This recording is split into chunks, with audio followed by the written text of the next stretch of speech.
Makam tua berkota di Semarang memang menyimpan banyak misteri.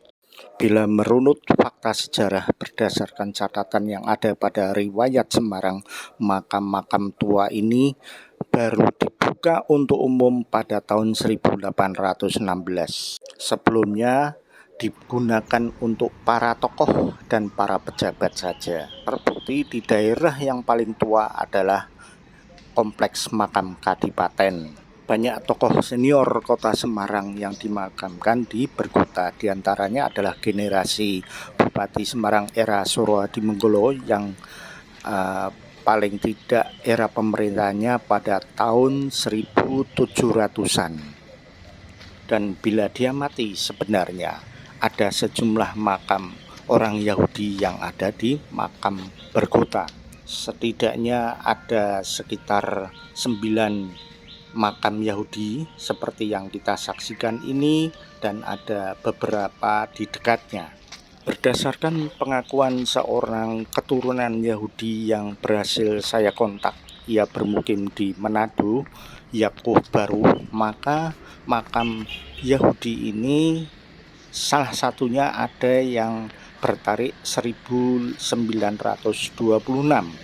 Dengan demikian sebenarnya komunitas Yahudi sudah ada di Nusantara ini jauh sebelum Republik ini berdiri.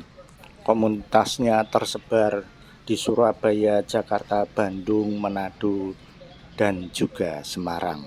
Secara jelas di makam Erfeld, baik yang di Candi maupun Krapia, ada juga makam-makam Yahudi, tapi mereka adalah para tentara Belanda maupun juga warga sipil, sedangkan yang di Berkota ini jelas mereka adalah komunitas sipil. Dengan demikian maka beragam etnis ada di makam tua Berkota ini, bukan saja Yahudi tetapi juga ada Belanda, ada Tionghoa, dan yang jelas Bumiputra. Dan tentu saja mereka mewakili beragam agama yang ada di tanah air. Seperti yang kita saksikan, ini adalah bagian dari makam Yahudi.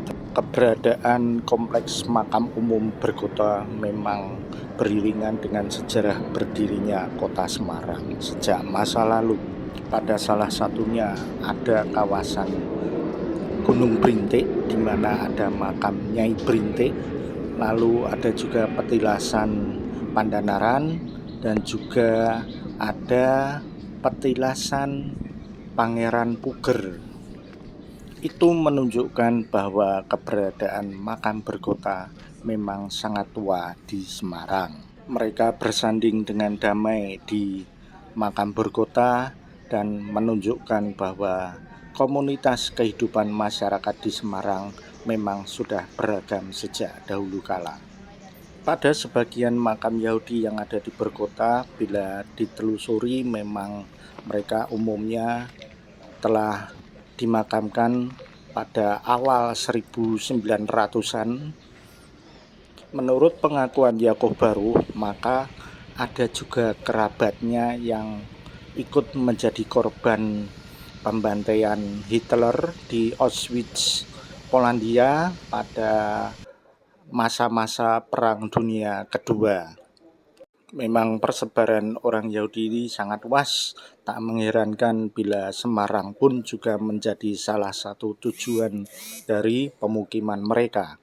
Pada beberapa makam Yahudi ini tertuliskan Baruh. Baruh adalah marga dari mereka. Dari tata letaknya sangat mudah ditebak keberadaan makam Yahudi ini sangat beda dengan makam-makam yang lainnya. Kebetulan pada nisan ini tertuliskan huruf Latin, namun beda halnya dengan nisan besar yang satu ini. Maka saya belum menjumpai teman yang bisa membacanya. Namun inilah kekayaan suku bangsa yang ada di Kompleks Pemakaman Umum Berkota di pusat kota Semarang. Berkota memang sangat luas, bukan hanya belasan, namun puluhan hektar. Posisi makam memang sudah sangat rapat bahkan bertindian dan berhimpitan. Sedangkan ini adalah sebagian dari keberadaan makam Belanda yang ada di Bergota. Bila dilihat dari bentuknya juga sangat unik, berbeda dengan lain-lainnya yang ada di kiri kanannya.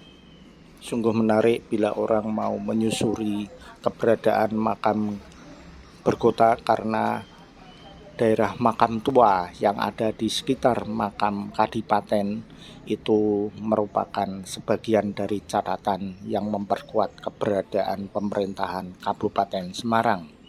Dari bentuk-bentuk batu nisan juga sangat menarik untuk dipelajari.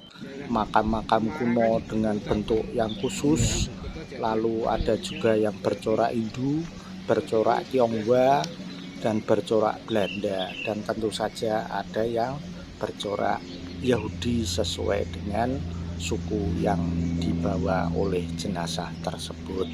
Di antara tokoh Semarang yang dimakamkan di Bergota adalah Tasripin, orang pribumi terkaya di Semarang. Lalu ada juga arsitek bumi putra pertama yaitu Aboukhasan Atmodirono, dan juga ada Kiai Saleh Darat.